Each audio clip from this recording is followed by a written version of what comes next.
오늘 본문 말씀에서 뭐라고 얘기했냐면 거룩함에 이르라 이런 표현을 쓰고 있습니다. 거룩함에 이르라. 저와 여러분이 거룩한 삶을 살고 있습니까? 우리 스스로에게 좀 질문을 던져봤으면 합니다. 나는 거룩한 삶을 살고 있을까? 주중에 매일 성경으로 묵상을 하는데 예수님께서 비유로 말씀하신 부분이 있어요. 그 부분이 혼인잔치 가운데, 아들의 혼인잔치 가운데 임금이 손님들을 초청을 하는데 그 초청받은 자들이 이상하게 그것을 거부하고 돌아보지도 않고 자기 일 하러 막 바쁘게 갑니다. 그러던 중에 이 임금이 길거리에 나가서 아무나 데리고 와라, 넓은 곳에 가서 다 데리고 와라 해서 그 잔치에 손님들을 좀 초대를 합니다. 초대를 하는데 어떤 한 사람이 예복을 준비해서 입지 않았어요. 그랬더니 이 임금이 나무랍니다. 왜 예복을 입지 않았느냐 라고 나무랍니다. 그러면서 슬피 울며 이를 갈 것이다, 이런 표현을 합니다. 그걸 통해서 주님께서 교훈하신 말씀이 뭐였냐면 청함받은 사람은 많지만 택함받은 사람은 적다라는 거예요. 많은 사람들이 주님의 은혜로 그리스도인이 되었지만 진정한 그리스도인이 되는 사람은 많지 않다라는 거예요. 그래서 회개하고, 예복이라는 건 회개하고 열매를 맺는 그런 삶인데 우리가 어떤 열매를 맺느냐가 굉장히 중요합니다. 오늘 본문 내용 속에서도 과거에 어떤 그리스도인으로 살기 전에 어떤 열매를 맺은 부분이 부끄러운 열매였다, 이런 표현을 좀 하고 있거든요. 그래서 우리가 어떤 열매를 맺느냐가 굉장히 중요한 것 같습니다. 그래서 우리 스스로에게 나는 거룩한지에 대해서 질문해보는, 당신은 거룩합니까? 이런 질문으로 우리가 시작을 좀 해보고 싶습니다.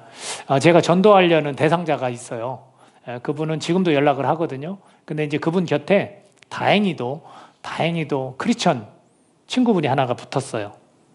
그래서 회사에서 일하는 분들인데 서로 다른 역할이 있고 그 역할 속에서 서로 가깝게 지내시더라고요. 그래서 제가 내심 너무 잘 됐다, 나도 예수님 전하고 그분도 전할 거 아닌가, 이렇게 생각을 했는데 최근에 소식을 들었는데 두 분이 갈라섰어요.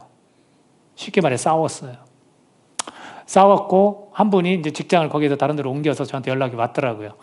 그래서 이런 저런 간단한 이야기는 들었는데 또 그분에 대해서 이제 믿는 분에 대해서 좀 안 좋게 이제 이야기를 조금은 하시더라고요. 그래서 이제 제가 그런 얘기는 길게 듣는 거를 별로 좋아하지 않기 때문에 이제 말을 따르게 돌렸는데 그분 입술에서 나온 얘기가 뭐냐면 그 두 분은, 한 분은 크리스천임에도 불구하고 제가 알고 있습니다. 그리고 처음엔 저한테 숨겼지만 나중에 말씀도 하시더라고요. 그리고 작은 교회를 가서 좀 섬기는 그런 귀한 분이시긴 해요. 근데 이 믿지 않는 분과 함께 무엇을 했냐면 자주 술을 드셨습니다. 퇴근을 하고 저녁을 먹으면서 소주를 몇 병을 이렇게 드셨어요. 그러면서 있었던 이런 일들이 이 믿지 않는 분이 이제 이야기를 하는 거예요. 그걸 듣고 과연 그분이 진정한 그리스도인으로 지금 성숙해가고 있는 그런 모습인가라는 생각이 좀 들었습니다. 오히려 뭐 그렇게 할지라도 이분을 영혼 구원하기 위해서 노력하고 했으면 좋겠는데 그렇지 않은 모습, 좋지 않게 헤어진 그런 모습, 저도 또 제 3자한테 좀 들은 게 있거든요. 그런 모습을 보고 이게 진짜 그리스도인의 성화되어져 가는 모습인가? 이렇게 좀 한번 생각해 봤습니다. 오히려 전도에 방해는 되지 않을까 내심 걱정도 되긴 했습니다. 여러분이 보실 때는 어떻습니까? 그런 분이 교회의 직분자입니다. 저는 철저히 검증하고 하나님 앞에 철저히 스스로가 직분자가 되기 위해서는 하나님이 명령하시고 말씀하신 걸 잘 지켜야 된다고 저는 생각을 합니다. 저희 교회도 마찬가지고요. 그렇게 해야 됩니다. 한 영혼이 실족하지 않게 하기 위해서, 한 영혼을 구원하기 위해서 하나님의 말씀 안에 거룩한 삶을 잘 살아가야 되는 거예요. 예배 속에서, 친교 속에서 너무나 좋은 모습이지만 바깥에 나가선 삶 속에서는 예배자의 모습이 아닌 자기가 원하는 대로 해도 된다라는 생각으로 그렇게 삶을 살아가는 모습은 결코 거룩한 백성의 바른 모습이 아니다라는 생각이 듭니다. 오늘 우리도 청함은 받았지만 택함까지 받는 그런 삶이 되어야 하지 않겠습니까? 그런 의미에서 주님께서는 우리로 하여금 거룩함에 이르라라는 말씀을 주시는 거예요. 거룩함에 이르라. 여러분, 거룩이라는 단어는 카다시예요. 히브리어로 카다시. 그거는 어떤 의미를 담고 있냐면 구별하다, 깨끗하게 하다, 거룩하다, 이런 의미를 다 담고 있습니다. 그리고 또 어떤 곳에서는 깨끗하게 드려진 예물, 봉헌이라는 의미를 갖고 있어요. 카다시. 우리는 카다시예요. 우리는 구별돼서 하나님께 드려진 자들이에요. 그걸 꼭 기억할 수 있어야 되고요. 오늘 본문에서도 19절에서도 거룩함에 이르라라고 그렇게 말씀을 하고 있습니다. 레너드 레이븐힐이라는 1907년에 태어난 복음전도자가 있습니다. 그분은 1995년에 소천하셨는데 선지자적 사명을 감당했습니다. 그런 사역을, 선지자적인 사역을 감당하신 분인데 회개를 촉구했죠. 그분께서 하셨던 말씀이 이런 말씀이 있습니다. 오늘날의 비극은 교회가 거룩함이 아니라 행복을 추구한다는 것입니다. 우리 교회는 거룩함을 추구하는 거지 행복을 추구하는 게 아니에요.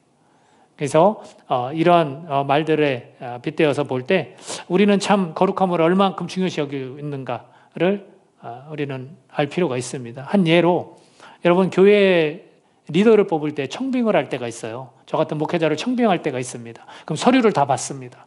그 사람이 어디까지 배웠고 어디에서 사역을 했고 스펙이 어떤지를 봅니다.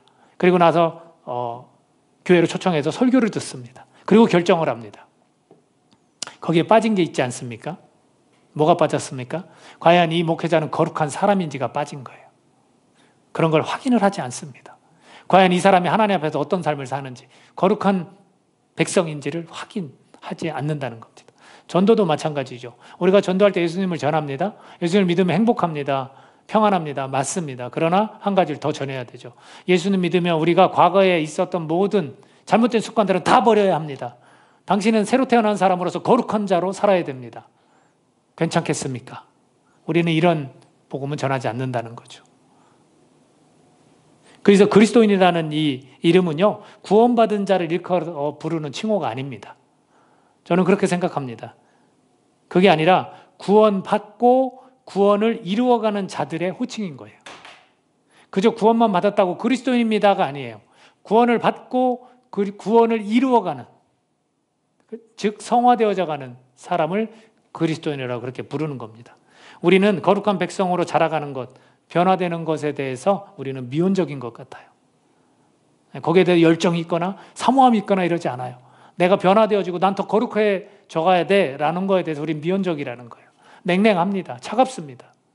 별 관심이 없습니다. 이런 시대를 오늘 우리가 살아가고 있는 게 아닌가. 과연 주님께서는 우리를 왜 부르셨을까? 왜 우리를 구원하셨을까? 말씀 한 구절만 함께 찾아보겠습니다. 레위기 11장 45절 읽겠습니다. 자, 시작. 나는 너희의 하나님이 되려고 너희를 애굽 땅에서 인도해낸 여호와라. 내가 거룩하니 너희도 거룩할지어다. 보세요. 왜 이스라엘 백성들을 애굽이라는 곳에 탈출시켰습니까?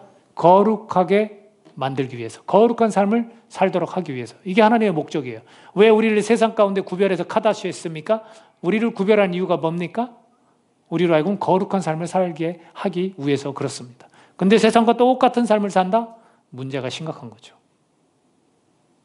하나님의 목적은 분명한 건데 이스라엘 백성이나 지금 현재 오늘을 살아가는 그리스도인들은 다 똑같아요. 왜 세상 가운데 불러냈고 왜 애굽의 그 나쁜 습관들, 그때 가졌던 사상들 다 버리라는 거예요. 내가 주는 말씀으로 살아가라고 광야를 걸어가면서 입히고 먹이신 겁니다. 하나님은 법을 주신 거예요. 오늘 우리도 마찬가지예요. 이제는 세상의 가치관을 다 내려놓고 하나님이 허락하신 가르침과 말씀대로 거룩한 자로 살아가라고. 그래서 우리를 부르신 거예요. 거룩한 삶을 위해서 주님께서는 우리를 초대하신 겁니다.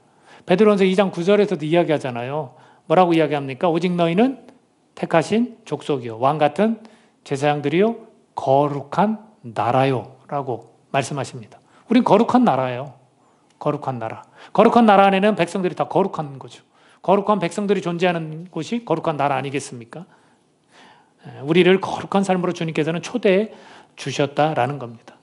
저는 오늘 이 본문 말씀을 가지고 우리가 꼭 명심해야 될 게 있는 것 같아요. 거룩한 삶을 위해서 명심해야 될 것. 한 3가지 정도를 말씀드리고요. 끝에서는 우리가 좀 적용할 건 없을까? 실제적으로 내가 삶에서 바로 이 메시지를 듣고 나서 내가 행동을 옮겨야 될 건 없을까? 그거에 대해서 좀 이야기를 좀 나눌까 합니다. 우선 우리가 명심해야 할 것 첫 번째인데요. 15절입니다. 오늘 읽은 본문 말씀 15절 같이 한번 또 읽겠습니다. 시작. 그런즉 어찌하리요? 우리가 법 아래에 있지 아니하고 은혜 아래에 있으니 죄를 지으리요? 그럴 수 없느니라. 여러분, 우리의 죄가 은혜로, 선물로 다 씻음 받았거든요. 그러니까 이 은혜를 더 크게 하기 위해서, 은혜가 더 많아지기 위해서 죄를 짓자라고 변명하는 자들이 있었어요. 그리고 복음을 전하는 사도들한테 니네 그래서 그러는 거지라고 힐난하는 사람들이 있었습니다. 그런 사람들에게 이야기를 해주고 있는 거예요. 여러분, 우리가 법 아래에 있습니까? 은혜 아래에 있습니까? 우리는 은혜 아래에 있어요. 법 아래에 있다는 것은 미완성이었어요. 그러나 은혜 아래에 있는 건 완성입니다. 어떤 은혜입니까? 하나님의 놀라우신 계획이에요. 구원 계획이에요. 우리가 거룩한 삶으로 초대받았을 때 그 초대는 그냥 이루어진 게 아니란 말이죠. 예수 그리스도의 그 희생의 은혜, 자기 몸을 아낌없이 내어주셔 죽기까지 주신 그 은혜예요. 그 은혜. 그 은혜 아래에 있다는 걸 우리는 명심해야 된다는 거죠. 여러분, 법 아래에 있는 건 미완성입니다. 법 아래에 있다는 건 뭐냐면 따지기 좋아하는 거예요. 그 법에 비추어서 이건 옳다, 그르다 따지기 좋아해요. 유대인들이 그랬습니다. 또 하나, 그러니까 법의 의미를 찾기보다는 그 법에 기록된 그대로를 따르려는 거죠. 또 하나가 뭐냐면요, 법을 바꾸기를 원하는 거예요. 여러분, 다수가 원하면 그 법을 바꾸려고 해요. 법 아래에 있다는 건. 그래서 유대인들이 전통과 장로들의 전통과 유전을 따른 거예요. 법하고는 상관없는 걸 만들어내는 거예요. 그리고 성경에서 뭐라고 묘사하냐면 죄가 주장하게 된다. 법 아래에 있으면 죄가 주장하게 된다는 거예요. 6장 14절에 보니까 죄가 너희를 주장하지 못하리니 이는 너희가 법 아래에 있지 아니하고 은혜 아래에 있음이라. 즉 은혜 아래에 있지 않고 법 아래에 있다면 죄가 너희를 주장한다는 거예요. 그래서 법은, 우리가 율법이라는 것은 죄를 깨닫게 하기 위해서 주셨다고 그랬거든요. 그러니까 우리가 기억해야 될 게 뭐냐면 우리는 법 아래에 있지 않고 더 이상 이제 은혜 아래에 있다라는 걸 명심해야 돼요. 그래야 거룩한 삶을 우리가 살아갈 수 있는 겁니다. 자, 두 번째로 보면 17절에서 18절 두 구절 같이 한번 읽어볼까요? 자, 시작. 하나님께 감사하리로다. 너희가 본래 죄의 종이더니 너희에게 전하여 준 바 교훈의 본을 마음으로 순종하여 죄로부터 해방되어 의에게 종이 되었느니라. 우리가 기억할 게 뭐냐면 의의 종이 된 것을 우리가 명심해야 됩니다. 이제는 죄의 종이 아니라 의의 종이에요. 이걸 설명할 때 뭐라고 이야기하냐면 우리가 순종을 하든지 그 대상에게 순종할 때 그거의 종이 된다는 거예요. 죄에게 순종하면 우리는 죄의 종이 되는 거죠. 의에게 순종하면 의의 종이 되는 거죠. 그런 것처럼 우리는 의의 종이 되었다라는 것. 죄의 종은 결국엔 사망을 갖다 줍니다. 사망을. 거기에서 우리는 해방되었다라고 선언을 하는 겁니다. 그래서 우리가 의에게 종으로 내주어 거룩함을 이루어 가라라고 말씀해주고 있습니다. 우리 성경 한 구절 더 읽어볼까요? 히브리서 12장 14절 한번 읽겠습니다. 시작. 모든 사람과 더불어 화평함과 거룩함을 따르라. 이것이 없이는 아무도 주를 보지 못하리라. 우리가 나중에 주님을 만난다지만 주님을 보지 못하는 게 있어요. 우리가 거룩함을 따르지 않으면 주님을 보지 못해요. 마치 청함과 택함 받은 자를 말씀하신 것과 같아요. 우리는 그저 믿으면 끝나는 줄 알지만 믿고 난 이후에 우리는 거룩한 삶을 살아가야 되는 거예요. 그래서 화평함과 거룩함을 따르는 이런 모습이 되어야 한다라는 겁니다. 사도 바울도 이런 이야기를 하면서 자기 자신 안에 굉장한 싸움을 하고 있다는 걸 묘사한 부분이 있습니다. 한 장만 더 넘어가면 7장에 보면 이런 표현을 하고 있습니다. 내 속으로는 하나님의 법을 즐거워하는 거예요. 따르고 싶은 거예요. 거룩하게 살고 싶은 거예요. 근데 내 지체 속에서 한 다른 법이 내 마음의 법과 싸워서 내 지체 속에 있는 죄의 법으로 나를 사로잡는 것을 보는도다. 그래서 통탄합니다. 오라 나는 공고한 사람이로다. 이 사망의 몸에서 누가 나를 건져내랴. 우리 주 예수 그리스도로 말미암아 하나님께 감사하리로다. 그런즉 내 자신이 마음으로는 하나님의 법을, 육신으로는 죄의 법을 섬기노라. 여전히 싸우는 거예요. 내가 의의 종이 되었지만 여전히 싸우는 거예요. 죄의 종으로 자꾸 나를 잡아 끌어가는 이런 모습을 본다라는 거죠. 그래서 우리가 꼭 따라야 될 것은 내가 의의 종이 되었다. 더 이상 죄인이 아니라 우리를 의인이라고 칭해 주신 것처럼 우리를 칭해 주신 대로 우리는 의인처럼 살아가야 되는 거예요. 의로운 일을 위해서 주님의 말씀과 뜻에 합당한 삶을 우리가 일구어 가야 되는 겁니다. 제가 최근에 알게 된 한 분이 있어요. 혹시 아시는 분 계실 겁니다. 혹시 고 조용래라는 변호사 이름을 들어본 적 있습니까? 한 가지를 더 얘기하면 여러분 아실 거예요. 전태일은 아시죠? 전태일 평전을 쓰신 분이에요. 3년 동안 노동자들을 인터뷰하면서 그때 도망자 신세였거든요. 왜냐하면 민주화 운동이 한창일 때 이 군부 이 정치를 할 때 조금 그런 민주화를 외쳤던 사람들은 다 감옥에 가고 도망가고 그랬어요. 이분도 마찬가지였어요. 그랬을 때 몰래 이 책을 쓰신 분인데 출판도 하지도 못했습니다. 그리고 자기 이름도 올리지도 못했어요. 그리고 실제로도 자기 이름을 드러내는 걸 좋아하시지 않습니다. 그래서 전태일 병전이라는 거에 조영래라는 이름이 붙은 거는 이분이 43세밖에 못 살았거든요. 폐암으로 돌아가셨어요. 43살. 너무나 젊은 나이에 떠나셨죠. 그리고 그 다음에 이듬해에 조영래라는 이름으로 전태일 병전이 출판이 되었습니다. 훗날은 무슨 상도, 국가에서 주는 상도 좀 받았다고 그렇게 하더라고요. 이분이 변호사를 하면서 한 7, 8년 정도 변호사를 하면서 그 수임료도 받지 않고 차별받고 불이익을 당하는 사람들, 그 사람들을 위해서 변호를 열심히 했습니다. 근데 그 모습을 보고 저는 감동을 좀 받았어요. 자기를 잘 드러내지도 않고 또 그런 데에 있어서 더욱더 열심히, 그분은 한편으로 천재라고 그렇게 불리거든요. 굉장히 똑똑한 분이시더라고요. 근데도 불구하고 법을 공부해서 변호사가 되어서 그런 어려움에 처한 자들을 계속 도왔던, 굵직굵직한 사건들을 해결하셨던 그런 분입니다. 원래 전태일 병전의 원 제목은 어느 청년 노동자의 삶과 죽음입니다. 저는 이분의 삶을 보고 몇몇 분들은 정말 성인과 같은 그런 삶을 사셨다 이렇게까지도 이야기는 하더라고요. 저도 참 변호사다운, 정말 아주 인생에 있어서 참으로 존경받을 만한 삶을 사셨다 이렇게 보여집니다. 이분의 삶이야말로 우리가 생각할 때 의로운 그런 삶을 사신 게 아닌가. 그렇다면 오늘 우리를 불러내어서 거룩한 삶으로 우리를 초대하신 하나님 앞에 우리의 삶은 어때야 됩니까? 의인으로서 우리는 의롭게 삶을 살아가야 되는 겁니다. 근데 오늘 그리스도인들이 그런 존경받는 그런 삶을 살고 있습니까? 저는 이거 아주 심각한 문제라고 생각이 되어집니다. 저와 여러분이 정말로 누가 보더라도 참 의롭게 살아간다라는 소리를 좀 들을 수 있으면 좋겠고, 하나님 보시기에 그래, 네가 정말 거룩한 삶을 잘 살아가고 있구나라는 그런 평가를 해주셨으면 합니다. 이런 것이 바로 그리스도인의 삶이, 이 사회의 어두운 면들을 좀 밝힐 수 있는 게 우리 그리스도인 아니겠습니까? 우리가 헌신하고 희생함으로 이게 빛과 소금의 삶을 우리가 살아갈 수 있는 거 아니겠습니까? 그런 모습들이 되기를 바랍니다. 세 번째로 우리 본문에서 우리가 알 수 있는 건 뭐냐면, 우리가 꼭 명심해야 될 게 있습니다. 20절과 22절까지 한번 쭉 연이어서 읽어보도록 하겠습니다.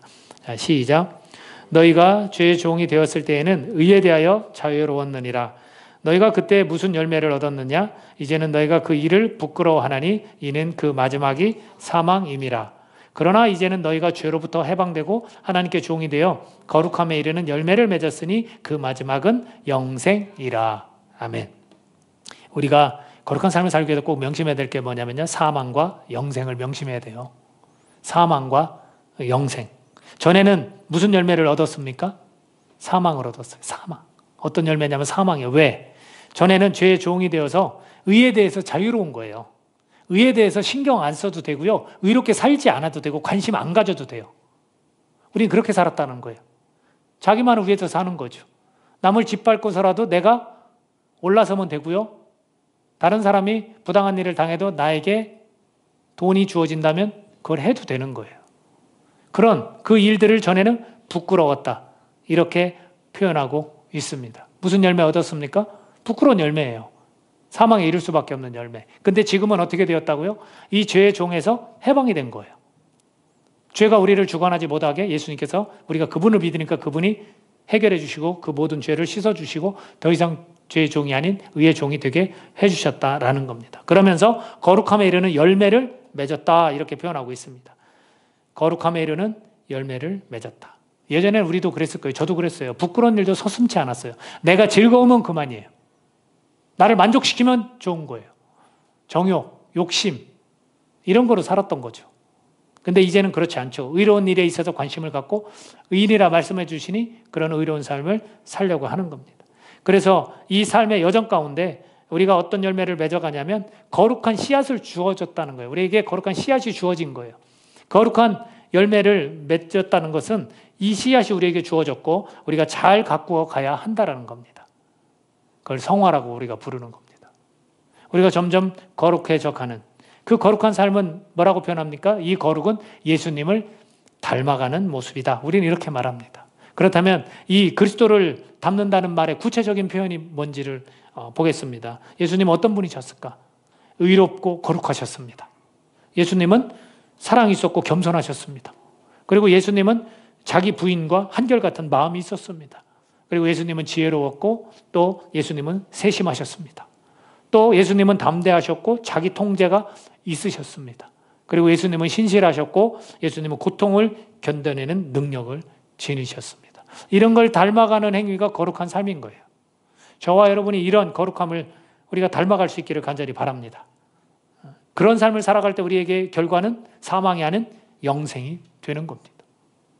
그저 믿음이면 영원한 삶 얻는다라는 공식에 사로잡혀가지고 그 중간은 다 건너뛰는 거예요. 그러지 맙시다. 이 중간 우리에게 이 땅 가운데 주어진 것 하나님 우리를 왜 부르셨습니까? 거룩한 삶으로 우리를 초대하신 거라는 거죠. 끝으로 이런 것들을 우리가 좀 명심하면서 우리가 은혜 아래 있다는 것과 의의 종이라는 것 그리고 사망과 영생을 우리가 명심하면서 우리가 꼭 실천해야 될 것 한번 적용해야 될 걸 한번 생각해 보려고 합니다. 하나님을 아는 지식이라는 책을 쓴 분이 있어요. 제임스 패커라는 아주 유명한 신학자입니다. 그분이 설교자이면서 교수인데 이분이 이제 거룩의 재발견이라는 책을 썼고요. 8년 전에 이분이 실명하셨어요. 황반변성으로. 제가 앓고 있는 병이기도 하거든요. 황반변성으로 실명을 하셨습니다. 그러면 주님을 좀 원망할 수 있지 않겠습니까? 제가 평생을 주님을 위해 살았는데 그 인터뷰를 했더니 그분께서 하신 말씀이 뭐였냐면 하나님은 자신이 하시는 일을 다 알고 계십니다. 저는 실명을 하나님의 사인으로 받아들입니다. 그분께서 중요시 여기고 강조하는 게 뭐냐면 책 제목처럼 거룩의 재발견. 거룩에 대해서 너무 등한시한다는 거예요.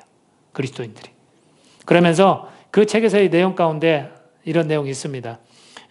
그리스도인의 그런 삶, 주님을 닮아가는 삶에 대해서 어떤 분이라고만 표현하고 어떤 분이 어떤 지혜로운 분이 들려준 이야기가 있대요. 뭐라고 이야기했냐면 그리스도인의 삶은 여기서 그리스도인의 삶은 주님 닮아가는 삶을 의미합니다. 그리스도인의 삶은 마치 다리가 셋 달린 의자와 같아서 세 개의 다리가 바른 위치에 올 때만 설 수 있다라고 말해줬대요. 우리가 의자하면 사실은 네 개가 달려야 바로 쓰잖아요. 근데 이제 세 개가 달렸으니 얼마나 이게 잘 중심을 잡으려면 어렵겠습니까? 이것을 이제 그리스도의 삶에 표현을 합니다. 그래서 이것을 D, E, P 다리 세 개가 그렇게 표현을 합니다. D는 닥트린, 교리라고 이야기하고요. 그리고 E는 experience, 경험, 체험을 이야기하고요. P는 practice, 실천을 이야기하는 겁니다.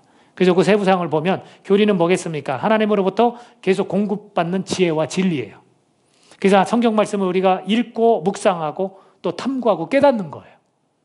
거기에 한 다리가 있습니다. 또 하나 익스피리언스, 경험, 체험입니다. 하나님과의 그 교제를 통해서 뭔가 느끼는 거예요. 기도의 시간이라든지 찬양할 때 내가 예수님과 가까워진다는 느낌이라든지 또 어떤 모임이나 집회 속에서 깨닫는 거, 눈물을 흘린다든지 어떤 지체를 놓고 기도하는데 참 긍휼한 마음이 들었다든지 이런 다양한 것들이 있습니다. 또는 어떤 사건을 통해서 또 내가 이렇게밖에 할 수 없는 그리스도인이었어 해서 두려움이 생기는 그 마음 이런 것들 모두 포함이에요. 이 모든 것들 또 충격받은 일들 이런 것들이 다 경험 필요하다는 거예요. 다리 하나는. 그리고 프랙티스는 진리의 말씀에 복종하면서 지혜가 제시하는 그 좁은 길을 따라가는 그 삶. 대인관계라든지 또는 내 자기 관리라든지 또는 가정생활, 교회생활, 학교생활, 직장에서의 역할을 통해서 말씀을 그대로 실천하는 것. 이것이 있어야 된다는 거예요. 그래서 이 세 가지가 잘 바른 위치에 있을 때 의자가 바로 설 수 있다는 거예요. 우리 그리스도인이 이 세 가지를 잘 해갈 때 우리는 온전한 주님을 닮아가는 그리스도인의 삶을 살 수 있다는 거죠. 이걸 한번 실천해 보자는 거예요. 여러분 우리가 지금 교리는 잘 하고 있는 것 같아요. 그죠? 말씀도 잘 듣고 쓰기도 하고 읽기도 하고 묵상하고 깨닫잖아요. 나누기도 하고. 그러면 경험, 우리 하나님을 체험합니까? 어떤 모임이든지. 여러분 모이기에 힘쓰라고 그랬어요. 좀 이렇게 참여하면서. 여러분 홀로 한번 교회 와서 기도해 본 적 있습니까? 그 가운데 느껴지는 것. 우리는 너무나 일상이 바빠요. 마치 청함받은 자들이 그걸 거부하고 자기 일하겠다고 돌아간 거나 마찬가지 아니겠습니까? 내가 하나님을 경험하기 위해서, 체험하기 위해서 어떤 노력을 하십니까? 제가 안타깝지만 지금 이 코스타 강사들이 자비량으로 하는 이 사역, 저는 굉장히 사실 기대가 돼요. 여러분, 그런데 내가 참여해보겠다. 지금 마음 먹었습니까? 1시간이라도 내가 가서 나 하나님 알고 싶다, 만나고 싶다라는 간절한 마음으로 함께 찬양하고 함께 기도하는데 내 하나님과 교제하고 싶다, 이런 마음이 듭니까? 이런 하나님과 교제해서 내가 느껴야 될 것들, 깨달아야 될 것들을 위해서 나는 어떤 행동을 하고 있냐는 것. 또 실천. 오늘 배운 말씀을 가지고 그대로 내 직장에 가서 내가 한번 이걸 그대로 실천해 봐야겠다 생각하십니까? 남들이 보기에도 나를, 그래, 쟤 참 깨끗하게 사는 것 같다, 이 평가를 난 받고 말 거야 라고 결심하십니까? 제가 여러분보다 덜 만날지 몰라도 저도 생활을 하면서 제가 저를 화나게 하는 사람에 대해서 욕을 할 때 굉장히 자책을 해요. 이러지 말았어야 되는데, 아직 멀었구나. 그렇게 거칠게 말하지 말았어야 되는데, 속으로 내가 욕하지 말았어야 되는데, 그게 우리 모습 아닙니까? 우리가 더 이상 죄의 종이 아니기 때문에, 의의 종이기 때문에 우리 그렇게 해야 되는 거예요. 이것들을 실천해 갈 수 있는 이 모습들, 그럴 때 우리는 주님을 닮아갈 수 있습니다. 그게 거룩한 삶입니다. 그리고 이것이 힘들고 어려울 때 성경에서는 우리에게 전해주는 말이 있어요. 디모데전서 4장 5절 같이 한번 읽어볼까요? 디모데전서 4장 5절 시작. 하나님의 말씀과 기도로 거룩하여 짐이라. 우리가 거룩한 삶을 살기 위해서는 저걸 해야 되는 거예요. 말씀과 기도로 거룩해지는 거예요. 왜 저 말이 나왔는지 아십니까? 어떤 사람들이 뭐라고 하냐면, 여러분 거룩한 삶은요, 혼인을 하지 않아도 돼요. 그리고 음식을 가려 먹어야 돼요. 이렇게 말하는 사람들이 있었어요. 그랬을 때 디모데전서에서 디모데에게 저렇게 가르쳐 준 거예요. 스승인 사도 바울이. 야, 천만에. 그렇게 해서 거룩해지는 게 아니야. 우리가 거룩해지려면 하나님의 말씀과 기도로 거룩해지는 거야. 우리가 다른 것으로 거룩해질 수 없습니다. 말씀과 기도로 우리는 거룩해진다라고 성경은 이야기를 해주십니다. 마틴 로이드 존스라는 목사님이 이렇게 말해줍니다. 당신이 거룩해지고 싶은 열망이 없다면 당신은 그리스도인이라고 생각할 권리가 없습니다. 우리 그리스도인이라면 우리는 거룩해지려는 열망이 있어야 되는 거예요. 내가 더 거룩해져야 돼요. 내가 더 성화되어져 가는 삶을 살아야 되는 거예요. 나는 괜찮다, 이 정도면 됐지라고 머무르면 절대로 안 됩니다. 뭐 하나가 나한테 충격적으로 다가와도 우리는 금방 변합니다. 그런데도 나는 괜찮다고요? 이 정도면 됐다고요? 아닙니다. 저는 주님 만나는 그날까지 우리는 끝까지 이렇게 가야 된다고 저는 생각합니다. 거기에 어느 누구도 예외는 없다라고 저는 믿습니다. 우리는 연약하고 부족하거든요. 여전히 싸우거든요. 사도 바울도 싸웠는데 우리가 뭐라고?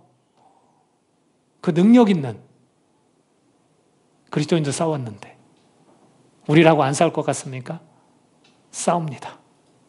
이 육체가 자꾸 우리를 건드리는 거죠. 마음으로는 그래요. 인정해요. 저와 여러분이 마음으로는 하나님의 법을 따르고 싶어요. 거룩해지고 싶어요. 근데 우리 육체는 그거를 허용하지 않습니다. 자꾸 방해합니다. 거룩한 삶을 살기 위해서 우리가 명심해야 될 게 있었어요. 여러분, 은혜 아래에 있다는 것, 이건 완성입니다. 우리는 그 아래에서만 거룩해질 수 있습니다.